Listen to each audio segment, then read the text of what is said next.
This small independent studio has developed a legion of loyal fans, and after tonight, you may be one of them. So buckle your seatbelts.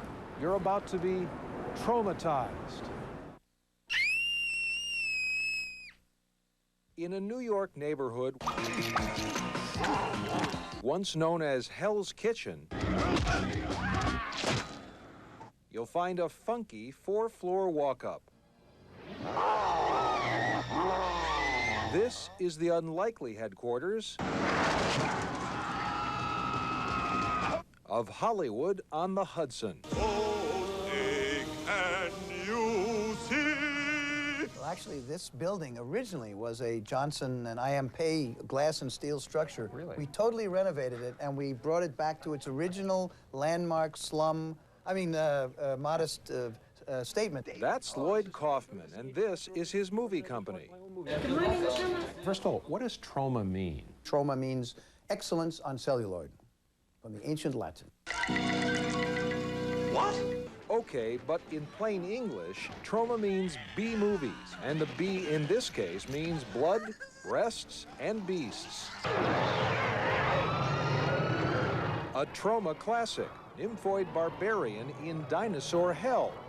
Or perhaps something a bit more, well, toxic. Toxic Avenger is about a nerd who falls into a vat of toxic waste and comes out a deformed do-gooder. Toxic Avenger is the only movie in the history of cinema which contains a full head-crushing scene, female masturbation, dismemberment, a dog being blown away with a shotgun. It's the only film of that kind that was made into a children's cartoon show. This'll teach you to mess with a hideously deformed creature of superhuman size and strength. Indeed, since it came out in 1981, it's made millions, inspired 2 sequels, sold more than 200,000 videos, and spawned enough merchandise to shame Godzilla. To be fair, Troma's also paid tribute to no less than Shakespeare. Parting is such sweet sorrow. Totally sucks. In the recent Tromeo and Juliet, all the romance and tragedy of the original. Not to mention the car crashes, dismemberment, and kinky sex that Shakespeare always wanted but never had. Somewhere, the bard is smiling. So's Lloyd, but make no mistake, he takes Troma seriously. You have to look at us as artists, even though the movies we make incorrectly may not be taken as art. You may consider yourselves artists, but then when the average person sees that you're making what is it, cat girls in heat and surf Nazis must By the way, die. excuse me, teenage cat girls in heat. I apologize. That doesn't exactly sound like high art. If art comes from the heart and the soul, there's no question that the body of work that Troma has created is from our hearts and souls, and that may be just the reason why Troma has staggered along, has been so successful all these years. Now at this point, you're probably asking yourself, who in the world actually watches this stuff? You may be sorry you asked.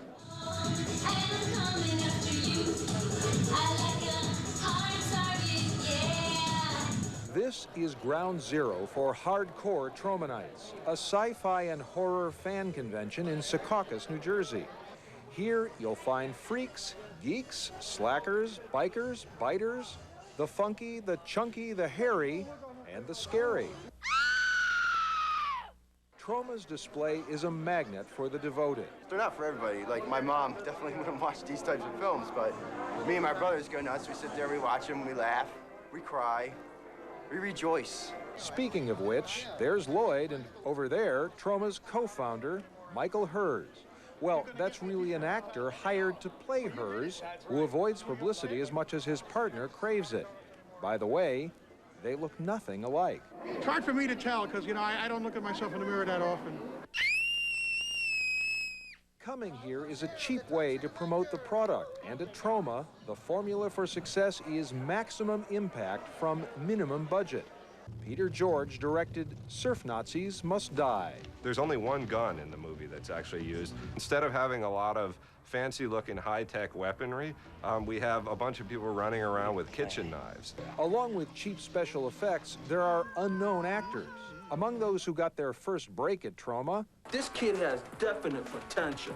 Oscar winners such as director Oliver Stone, actress Marissa Tomei, Actors Robert De Niro and Kevin Costner.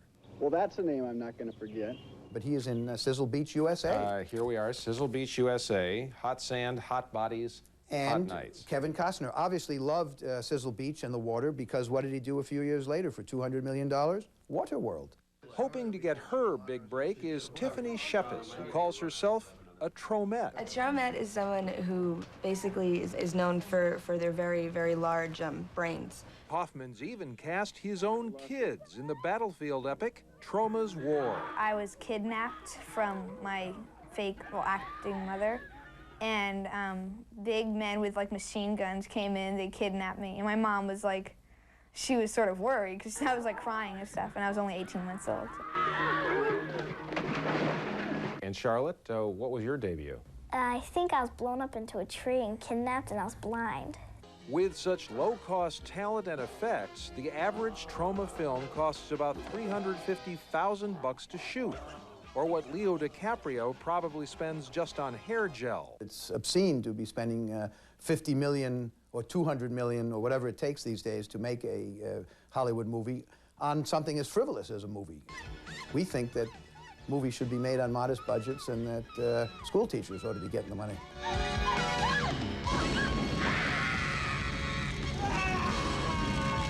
Now, Kaufman's not the first to succeed by making movies on the cheap.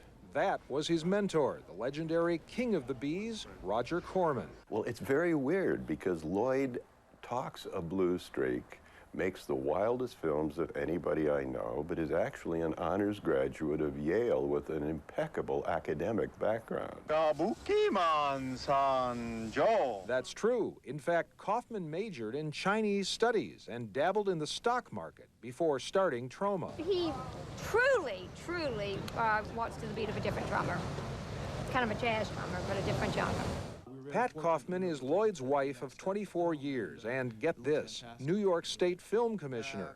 She deals with all those big-budget filmmakers her husband hates. Well, now, let's just remember that New York is the capital of the independent film world, and I don't think there's any studio that's longer lasting and made more of an imprint in the independent world than Troma. Indeed, trashy, tasteless Troma has earned awards and retrospectives from no less than Cinémathèque Française, the British Film Institute, and Kennedy Center for the Performing Arts. There's no question Troma will... Troma film at the Kennedy Center? We had a retrospective there. Troma films even have a fan in Janet Maslin, the highly respected film critic of the New York Times.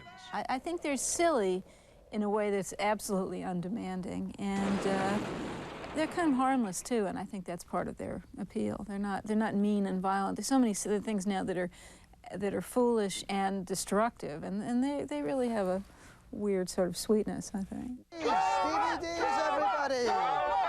Maybe it's the sweet smell of success. If so, the Troma aroma has gone global.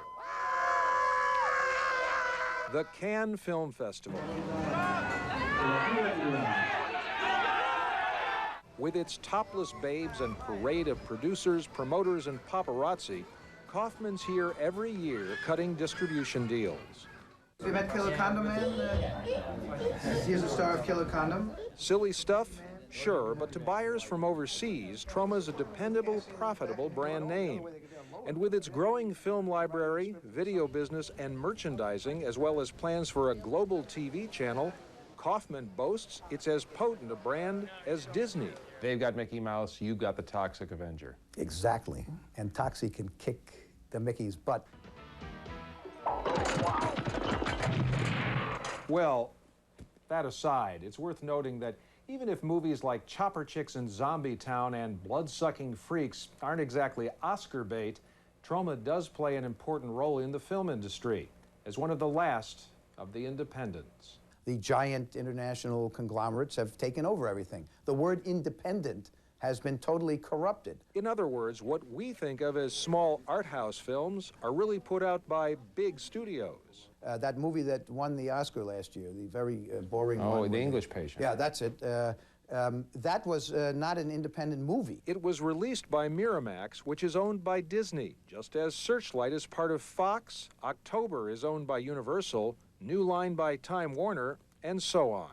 There are only a small number of independents, and our ranks are dwindling. Either they join major studios, as New Line, Miramax have done, or in some cases, they go out of business. So how has Troma survived? Well, its cheaply made, well-promoted junk movies compete in an arena the big boys usually ignore. But it's more than that. We take our movies very seriously. We do not take ourselves seriously. Yeah, but that's not quite it either. For all the cheesy, sleazy crudity and nudity, Troma films offer something Hollywood has largely lost. That crazy B-movie energy, and these guys still have it. Clearly they love movies. They have a sense of humor which will not die, and you know, I'm glad that they're out there keeping the fringe vital and alive. Look out! We should add that Lloyd Kaufman has written a book called All I Need to Know About Filmmaking, I Learned from the Toxic Avenger. It's available now at bookstores. Oh, and next May, a new Troma movie called Terror Firma will be released, in which Lloyd stars as a wacky B-movie director who sounds a lot like Lloyd Kaufman. Now that's frightening. Still ahead from movie.